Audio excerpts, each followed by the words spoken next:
যাদের বয়স এখন 15 থেকে 40 বছরের মধ্যে, তাদেরকে এই ভাই বলছে একটা কথা সব সময় কানটাই শুনে রাখ ভালো করে নিয়ে।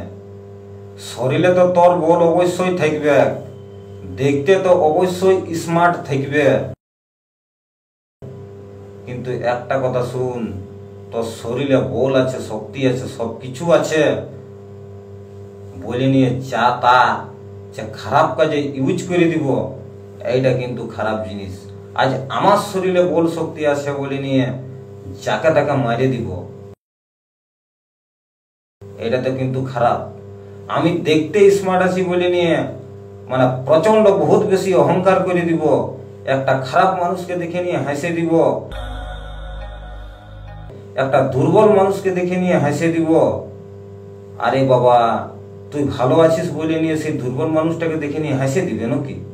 তোর শরীরে বল আছে বলে নিয়ে তুই বলটাকে প্রয়োগ করে নিয়ে তাকে মারি দিবে নাকি?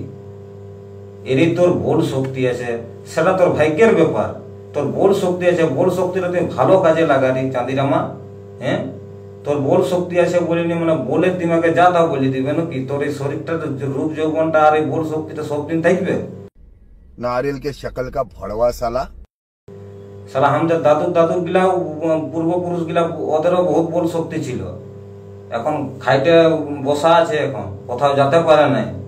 এর বয়সটা তোর কতদিন থাকবে রে? হ্যাঁ, ঘোড়ের কাঁটাটা তো ঘুরছে রে, তোর বয়সটা তো ধীরে ধীরে শেষ হচ্ছে। ও বাবা, আমি দেখতে ভালো, আমি দেখতে সুন্দর, আমার প্রচন্ড বল আছে, যদি হাতিটা আসে তো হাতিটাকেও মারি নিয়ে মরাই নিব।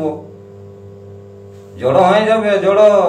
বিলাতিটা যখন কাঁচা থাকে না তখন বহুত টাইট থাকে, আর বিলাতিটা ধীরে ধীরে যখনই পাইকবে না তখন দেখবে লুবুর লুবুর হয়ে যাবে, আর যখন পুরাটা যখন পাইকে যাবে না তখন ফুচ কিনতে দানা গিলা বাইর হয়ে যাবে। সেই রকম আমরাও একদিন হয়ে যাব, समझ रहे हो? সেই কথাটা ভালো করে শুন। আর যদি তোর বাপ বল আছে, শক্তি আছে, তো বাপ সেটা ভালো কাজে লাগা, কাজকর্ম কর, মেহনত কর, পরিশ্রম করে নিয়ে কর। বল শক্তি আছে বলে নিয়ে যা তা খারাপ কাজে ইউজ করিস না। ভালো যদি লাগে তো কথাটা শুনবি, আর নাইলে ওই ঠেঙ্গা ভরাবি যা। আমি আর কিছু বলবো নাই, রাখছি। ঠিক।